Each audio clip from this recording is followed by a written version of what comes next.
Salam, hər vaxtınız xeyir olsun. Reala baxırsınız. Bəli, bugün Qurban Bayramının ikinci günüdür. Elə fürsətdən istifadə edib bugünkü gün münasibəti ilə də bütün Azərbaycan xalqını təbrik etmək istəyirəm. Artıq dünəndən etibarən Qurban Bayramı ilə əlaqədar ölkənin müxtəlif istiqamətlərində satış və kəsim prosesi icra olunur və heyvanların, eləcə də insanların sağlamlığının qorunması məqsədi ilə əraziyə Azərbaycan Qida Təhlükəsizlik İnstitutunun səyyar laboratoriyalarda təhkim olunub.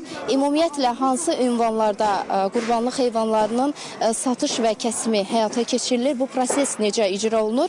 Bütün bunlarla bağlı bizə daha ətraflı məlumatı Azərbaycan Qida Təhlükəsizliyi İnstitutunun şöbə müdürü Rəşad Mehdizadə verəcək.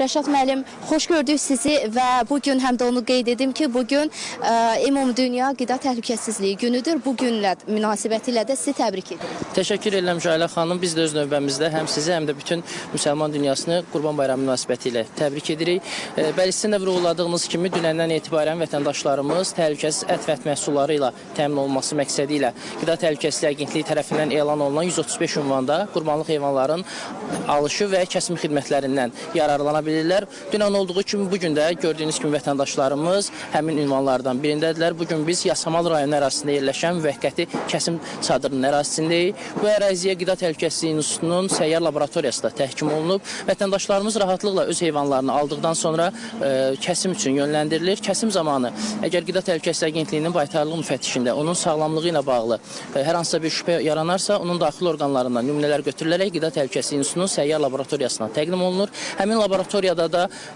bütün növ qida təhlükəsizliyi, heyvan sağlamlığı və biotəhlükəsizliyin təmin olunması üçün lazım olan avadanlıqlarla təchiz olunub.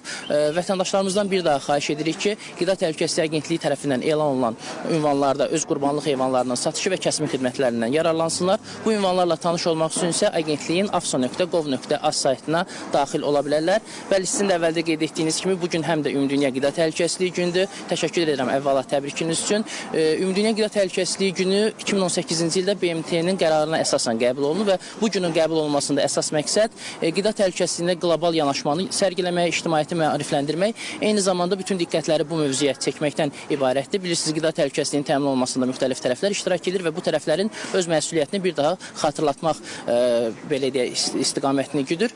Bu hər il müxtəlif şüarlarla bu gün keçirilir və bugünkü şüar isə qida təhlükəsizliyi elm fəaliyyətdədir şüarıdır.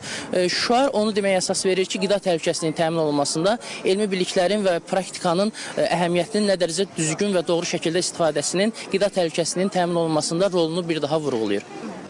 Rəşad müəllim, işğaldan azad edilmiş ərazilərdə də ət kəsimi həyata keçirilir. Bəli, 135 ünvanda eyni zamanda işğaldan azad olunmuş ərazilər də daxildir. Cəbrayılda, Şuşada, Talış rayonunun, Ağdərə rayonunun Talış kəndində və digər işğaldan azad olmuş ərazilərdə Qida Təhlükəsizliyi Agentliyi ilə razılaşdırmaqla səyyar kəsim çadırları quraşdırılıb və ilk dəfə olaraq Cəbrayıla Qida Təhlükəsizliyi İnstitutunun səyyar laboratoriyası da təhkim olunub ki, orada da bütün bu proseslər uğurla icra olunmaqdadır.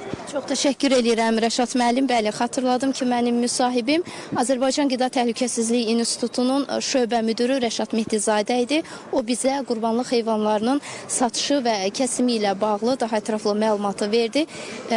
Sizsə Realı izləməkdə qalın.